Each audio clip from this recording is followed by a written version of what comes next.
Je suis très contente de te retrouver, toi qui chemines, toi qui as envie de sortir de ta coquille et qui souhaite t'ouvrir à plus d'authenticité, à la plus belle version de toi-même. J'ai 4 points que je voulais te faire découvrir pour passer en revue les différents canaux intuitifs de l'être. Et c'est parti. Est-ce que tu sais combien de personnes maltraitent leur corps? Ou bien combien il y en a qui dorment mal, qui ont un sommeil dégradé? Combien il y en a qui ne savent même plus respirer et qui vivent en apnée? Dans cette vidéo, 4 points importants, notamment pour le développement de l'intuition, vont être livrés. Être bien dans son intuition, c'est être bien dans son entièreté. Est-ce que tu les connais? Je suis sûre que tu as déjà une petite idée de ce que ça peut être. Mais je vais les passer en revue avec toi pour que ce soit plus clair et pour que ça éveille peut-être chez toi une prise de conscience, on ne sait jamais, pourquoi pas. Si tu ne me connais pas encore, je suis Marie Quentin, coach intuitive et formatrice. Et mon leitmotiv dans la vie, c'est d'aider tous ceux qui en éprouvent le besoin, d'être plus proches d'eux-mêmes et à trouver ou retrouver du sens dans leur vie. Je propose des coachings, que ce soit en groupe ou en individuel. Je le fais plutôt sur mesure même. Je propose de la sophrologie, j'utilise aussi les cartes lors de mes coachings. Alors je les utilise aussi dans le cadre de consultations exclusivement pour le Tarot de Marseille. Enfin voilà, tu vois, j'ai toute une panelle d'outils, je fais aussi de la numérologie. Alors, qui n'a pas entendu dire, surtout avec les temps qui courent, avec cette ouverture de conscience qui n'est plus un secret pour tout le monde, que le corps est le véhicule de l'âme. Le corps est la concrétisation matérielle des énergies que nous développons dans notre vie de tous les jours. Autrement dit, toutes nos actions, tout ce que nous émettons par nos pensées sont des vibrations qui se cristallisent quelque part dans le corps. Et chaque organe émet une fréquence. Chacun vibre en fonction de sa pleine santé, ou bien si tu préfères, de son degré de plein épanouissement. Donc un organe est totalement en relation avec le monde des émotions et des énergies. Le corps, quant à lui, manifeste un langage intuitif qui s'exprime par le biais de symptômes comme celui d'être en bonne santé ou être atteint de maladie. Voyons maintenant le premier point que je voulais mettre en avant, et c'est le cerveau. Donc dans le cerveau, nous avons l'hémisphère droit qui régit l'imagination. Il fournit le sens global ou général de l'apparition de l'intuition.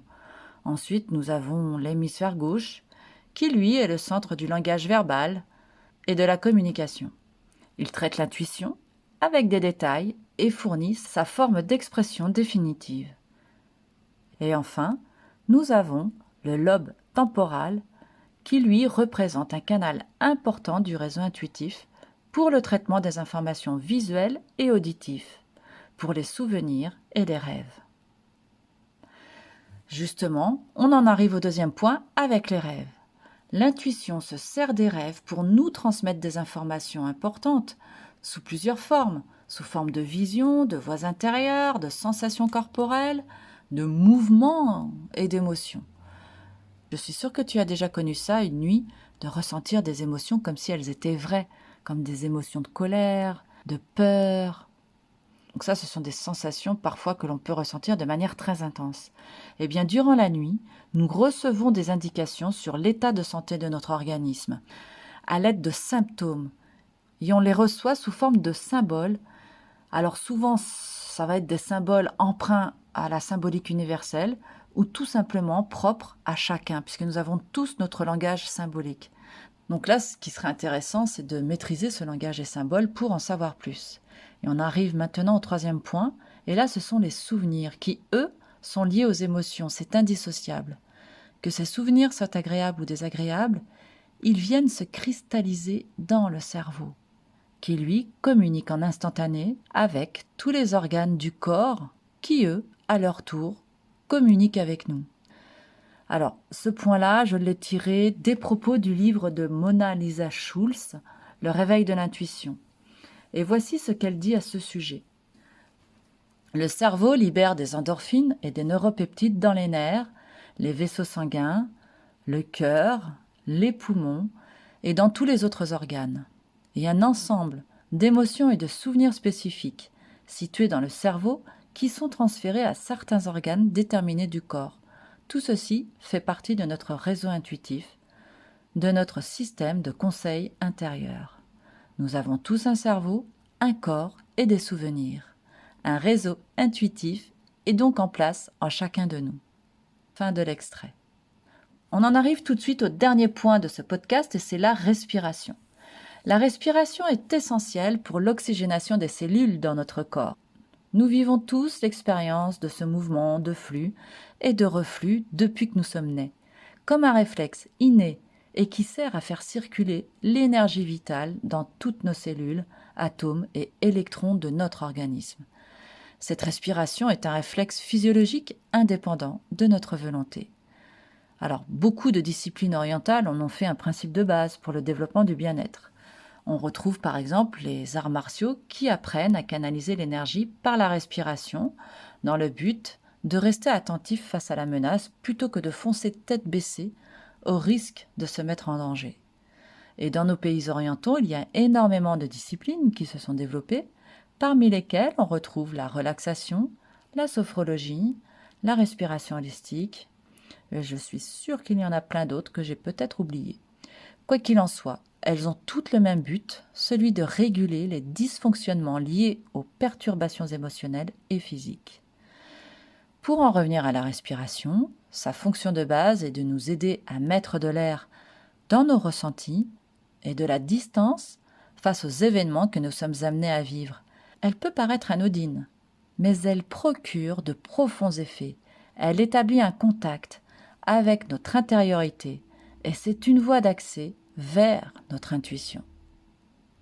Elle est un souffle vital, un pont entre l'inconscient et notre conscience, qui nous met en relation avec notre imaginaire et le monde symbolique qui appartient à l'inconscient collectif. Cher à Jung. Apprendre à respirer t'aidera à rester attentif et observateur face aux événements perturbateurs de ta vie.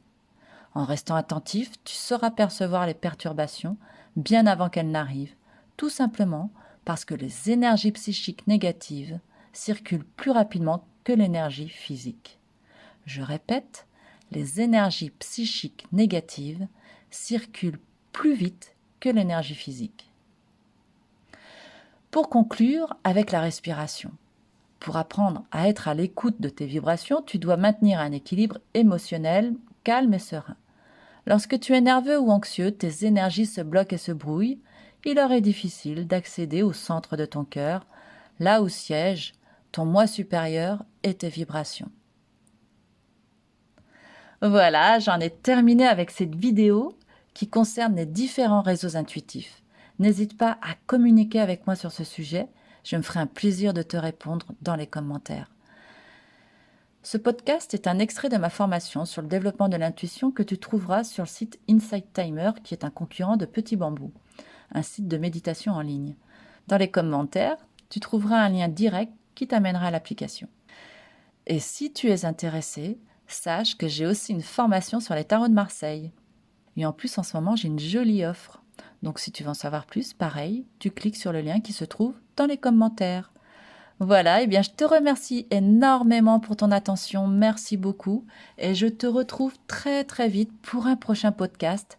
D'ici là, prends soin de toi et je te dis à très vite. Merci, à très vite.